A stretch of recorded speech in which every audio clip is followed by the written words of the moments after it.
All right, Nocturnal news. Lou Elizondo, the top 10 blunders from Lou Elizondo. So I'm going to put a timestamp right here if you want to skip forward to the top 10 list. But for legal reasons, I need to go over a few things first. And look, I can't stand when I click on a video and it's not what the thumbnail says the video is right away. So out of respect for that very thing, here is a timestamp. Please skip forward to see the 1 through 10 top mishaps, blunders, deception, lies, mistakes, innocent mistakes, intentional mistakes, gaffes of Lou Elizondo. Some of the opinions and viewpoints expressed in this video are not of my own. Some are, some aren't.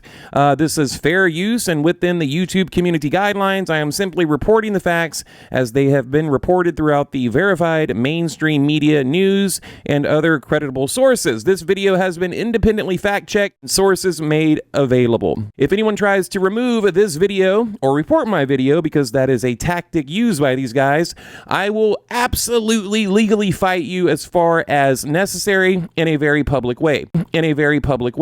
I am well within my rights as a journalist reporter with verifiable media press credentials. Again, these are not my thoughts, ideas, and opinions. I'm simply reporting the facts as we know them. I'm sure you have all heard of Lou Elizondo, and for the sake of time, I'm not going to go into his background, but I will be more than happy to make a follow-up video explaining his background, just going over all the necessary details and any questions you may have. I will also do my best to answer those questions in the comment section, because there's nothing worse than a YouTuber hiding behind a screen or a microphone. Full transparency, that's how we roll.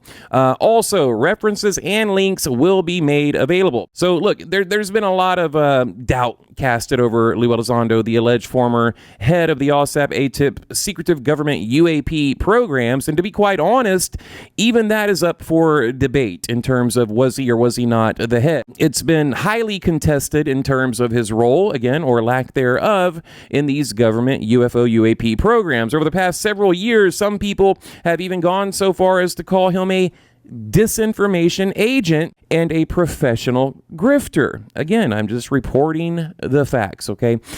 Unfortunately, there has been a lot of holes in his stories, and most of what he says is yet to be verified. So look, there's just a lot left to be desired, starting with his recent public appearance.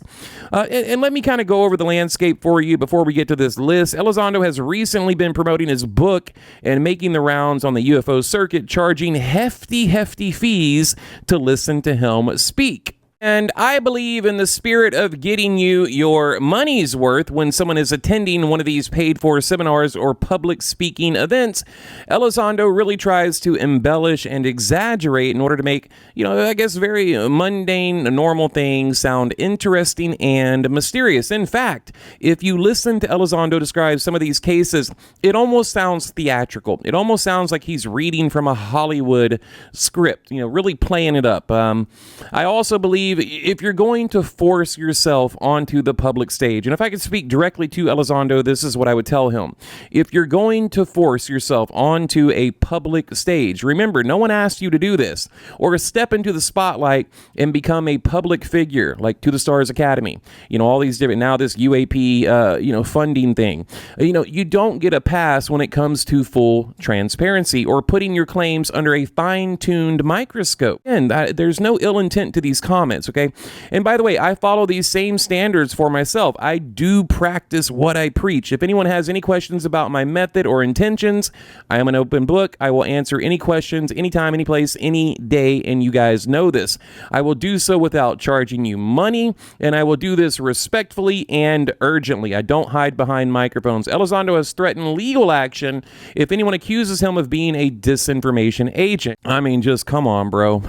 Which, by the way, again, this is an absolute violation of your freedom of speech, because as an American citizen, you're allowed to say, you know what, I think this guy, maybe he works for the government, the wrong kind of government, or, maybe he's a disinformation agent. That's just my opinion. I'm just a guy on the internet, or, maybe I have some questions, some uncomfortable, unpopular questions, or perhaps, some criticism, even some harsh criticism. That's just a part of, doing what you signed up to do. And look, it is your right as an American citizen, so I don't like when people threaten legal action if they say mean words on the internet that you don't like. You don't get to sue people when you get butthurt over someone expressing their opinion.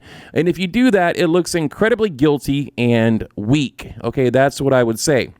And again, I'm not comparing myself to Elizondo, but I follow those same standards for myself. You guys know this. Look, even when I'm the target of uncomfortable questions, accusations, or even when I've been flat out proven wrong about something, because in this field, you're not always going to get it right, and people understand that. And if you're just open and honest about it, people will give you a pass. Take accountability, correct course, move forward. It's that simple. We are a very forgiving community. So, all right, guys, look, enough of that. I just had to get all of that out, and now we can get to the top 10. So thanks for listening. Number 1, Lou Elizondo recently attended a congressional hearing, or somewhat of a congressional hearing, in order to raise money for UFO research and disclosure.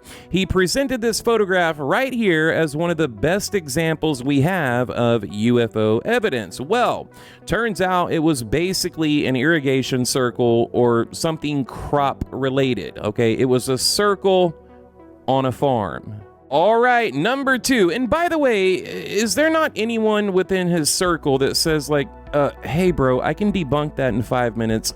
Please don't show that to the world. Okay, so number 2, on his national for-profit book tour, Elizondo showed a paying audience a real photo of a UFO mothership, UFO hovering over the U.S. Embassy in Romania. Online skeptics quickly debunked the photo as a reflection of a ceiling light in a window of a building that was not the U.S. Embassy. In fact, very intelligent online investigators were able to geolocate the original source of the photograph, and it was an apartment building. Okay, this is insane. Elizondo issued a statement admitting the UFO photo was fake, but essentially spun it like this: wow, this is great. We solved the mystery. Thanks everyone, without acknowledging any of his mistakes or inaccurate reporting claims or even really apologizing. So these are the problems that we have. Okay, number 3, Elizondo's UFO we'll call them right-hand mans. This is basically someone within his inner circle. Elizondo co-signed this particular UFO video on a podcast and told some spooky paranormal stories, according to Stephen Greenstreet, which, by the way, I got a lot of this from him on X. I'll leave a link below. Eagle-eyed Redditors quickly realized the video was actually shot in Elizondo's backyard, and the blurry UFO was probably just a plane coming into land at the airport a few miles from Elizondo's house. And of course, they never shared any of this important context. UFO fans were angry, but Elizondo and company dodged, ducked, and then ignored criticism. People online take the video. They were able to match it up perfectly with the background in this photograph right here from Lou Elizondo. I mean, this is just madness. It's literally a plane landing 7 miles to the west. I believe that's to the west. Okay. Number 4, Elizondo went on the Joe Rogan podcast. Actually, I saw this, and held up a government document and claimed it was a report about how UFOs came in and interfered with our nuclear weapons. But it goes on to say, I got a copy of that exact document, and it doesn't mention UFOs, all caps, at all. Okay, this report doesn't mention anything about UFOs, and this is a classic example of sleight of hand, a fantastic story, add in a quick document to add credibility, like we talked about earlier, theatrical, but when you investigate it, it just falls apart. And I can show the documents here. It literally had nothing to do with UFOs. And number 5 is just one of the most egregious. All right, number 5, CNN. This was another UFO reported that turned out to be a balloon from a perfume company. The perfume company literally came forward to clarify the matter, putting out a statement. 2021, Elizondo went on CNN and showed off newly declassified documents from the CIA about a Tic Tac UFO in the 1950s. It was 1953 to be exact. These new documents were actually released in 1978. Well, it says 5378. And they were just clippings from a Swedish newspaper about a perfume company's balloon. I mean, this is pure madness. Okay, he goes on one of the biggest mainstream media news network TV stations, talking about this UFO and these CIA documents, and it turns out it was just a perfume advertisement from Sweden, and they even came forward to verify and clarify. Wow. Number 6, Elizondo went on a radio show and claimed a new declassified NSA document showed evidence of space aliens. Okay, again, this is from Stephen Greenstreet. In reality, it was just an unclassified what-if speech from 1966. In other words, it was a thought exercise. Like, what if we encountered aliens? What would we do?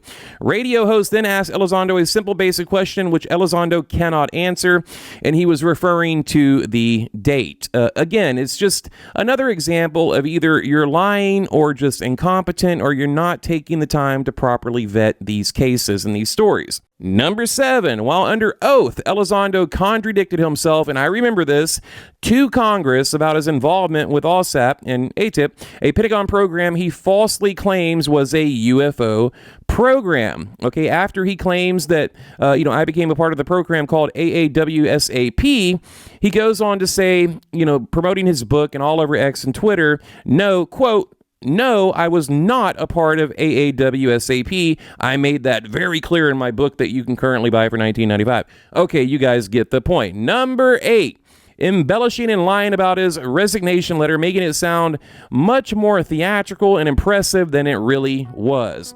In the second version of his resignation letter, okay, he posted these, he sounds more like the heroic whistleblower fighting for disclosure and UAP transparency throughout the government, when in fact the real resignation letter was very short and simple, as a resignation letter should be. Again, it's these dishonest practices that have people kind of turning against him. And number 8, Elizondo released a highly anticipated UFO autobiography after landing a very lucrative book deal in 2021, but people quickly noticed a slew of factual errors in his book. How could a supposed expert get so many simple things wrong? And this was via at Mick West. Again, this is Stephen Greenstreet reporting on this.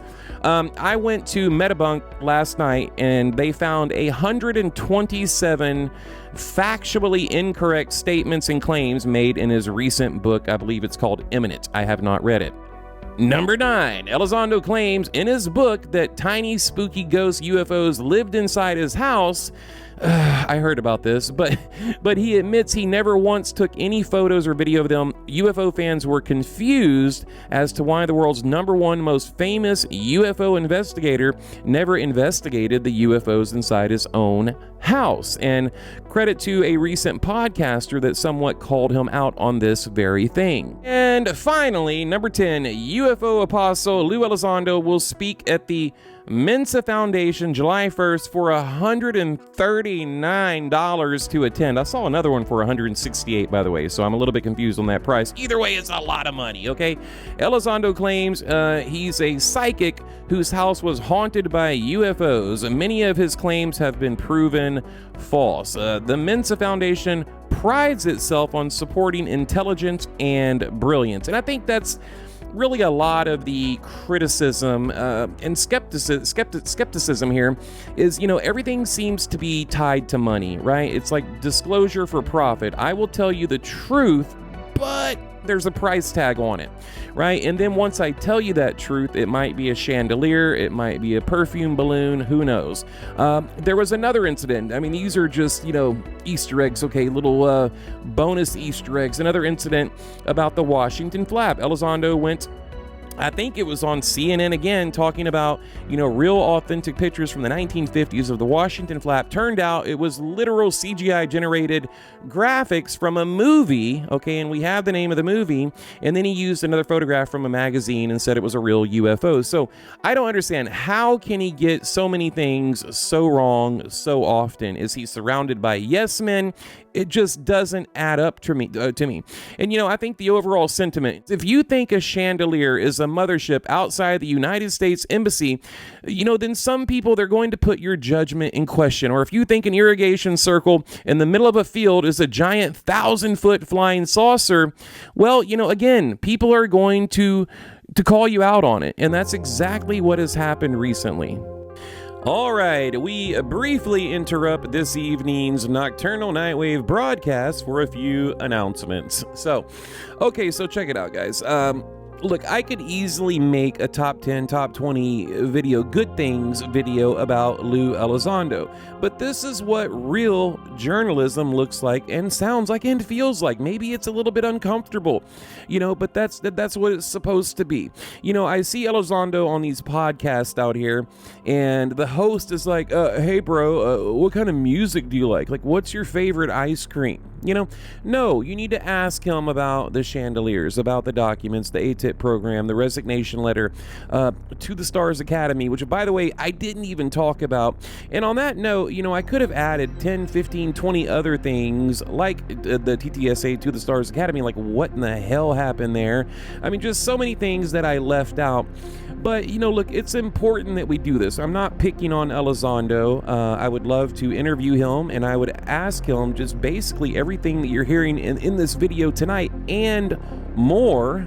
But I want to be 100% clear. This is not a hit piece. I'm not, trying to humiliate him or put him in a bad light. I'm simply doing the real UFO investigative work. And now back to our latest edition of Nocturnal Nightwave.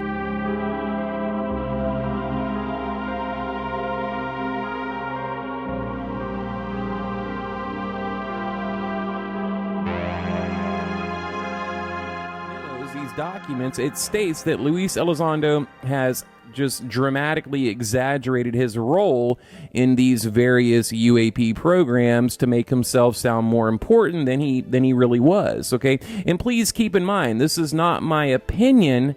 I'm simply reporting the facts. So again, just to quickly recap, he claims that he was the director of this ATIP program. We have these multiple resignation letters coming out in these memorandums, these FOIA documents, and so forth. So, moving forward, okay, also, these documents somewhat prove Elizondo was, in fact, exaggerating his level of knowledge to give the illusion that he was, or that he has more info than he really did or does. And I also want to clarify that this is not a hit piece against Lou Elizondo. I have a lot of respect for this man.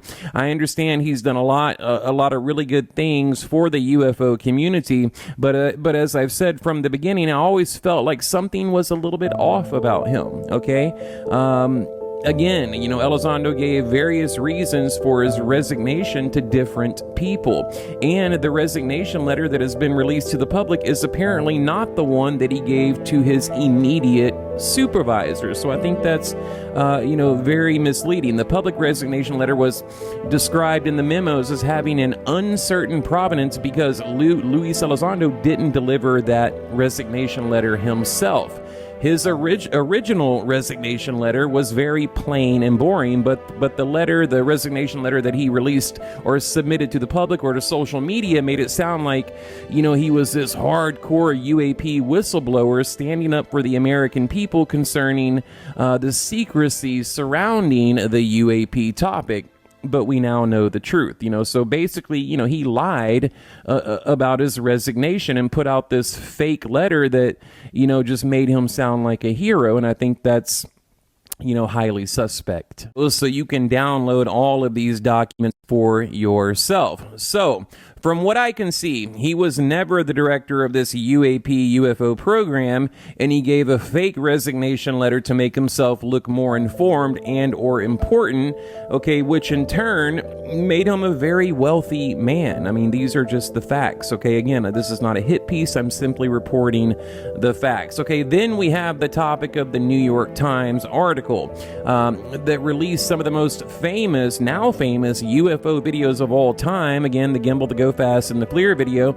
And Luis Elizondo went on record stating that he was responsible for sneaking these videos out and giving them to the New York Times. In fact, he said it on the Black Vault podcast in a recent interview. Okay, and just to add another layer of confusion, apparently these videos, okay, the Go Fast, the Gimbal, and the FLIR, they were already leaked in like 2007 on another website, and I'm gonna find that to prove. So did he leak them? Did he not leak them? We don't know. I mean, it's just crazy.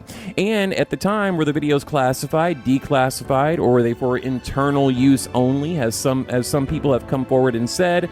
I mean, it's just an absolute mess. And at the end of my video, okay, I'm going to read an overall summary of this absolute disaster to just kind of simplify it, because I know it's very hard to understand and keep up with. I mean, I've been looking into this for days, and it's just layer and layer and layer of confusion after layer and layer of confusion. So I'll do my best to kind of summarize at the end, okay?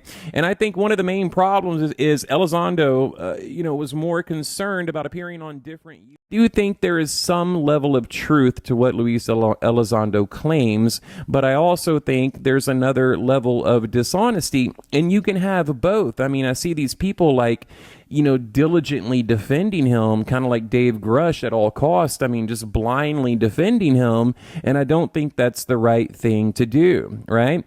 I mean, he's made these documentaries. He was on, the Unidentified History Channel UFO show series, whatever.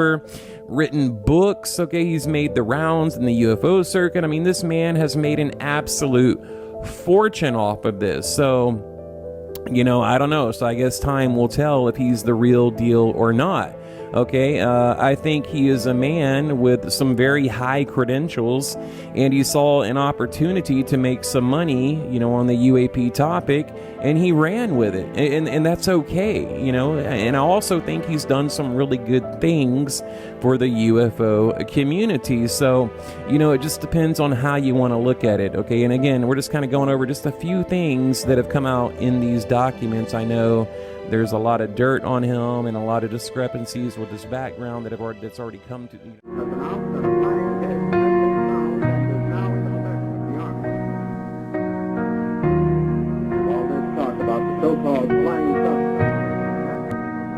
Late nights in Texas,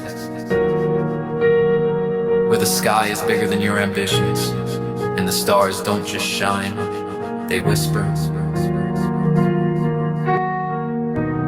This is Nocturnal News, where the hours get quieter but the mind gets louder, where I sift through shadows for truth, eyes lit by LED, fingers tapping into files most never even knew existed. NASA whispers to those who know how to listen. I've had inside peeks beyond the launch pads, past the press releases, into the silence of space where secrets orbit in plain sight. Endless research, endless rabbit holes, scrolls of declassified dreams, connecting dots most forgot were even there. This ain't just info, it's revelation, and I bring it when the rest of the world sleeps, because in the quiet truth has no echo, just a pulse, steady and undeniable. Welcome to Nocturnal News, where the night speaks, and I answer. Midnight oil burns brighter in Texas, where the highways stretch like questions, and the stars above whisper things too heavy for the daylight. This is Nocturnal News, born from insomnia and purpose, fueled by silence, sleepless nights, and a hunger that won't let go. I've spent countless hours chasing fragments, diving into NASA's archives, reading between the lines, piecing together what was never meant to be seen in full view. But that's the thing about truth, it hides in plain sight, and only reveals itself to those who seek with fire in their bones. I'm not here for likes, followers, or the next viral trend. I'm not part of the popularity contest. I'm here for the truth to shine a light in a dark world where truth's protective layers peel back one breath, one beat, one revelation at a time.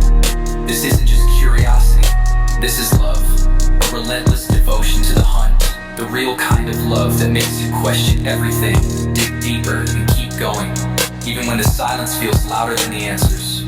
While most sleep, I search, I listen, I connect the cosmic dots, the historical breadcrumbs, the frequencies lost in static, and I bring them here, raw, real, undeniable.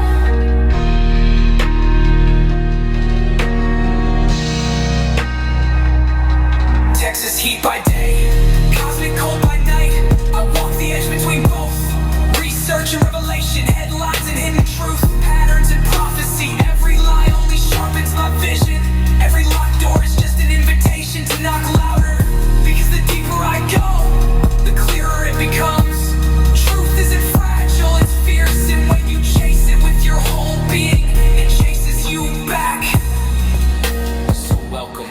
Nocturnal News.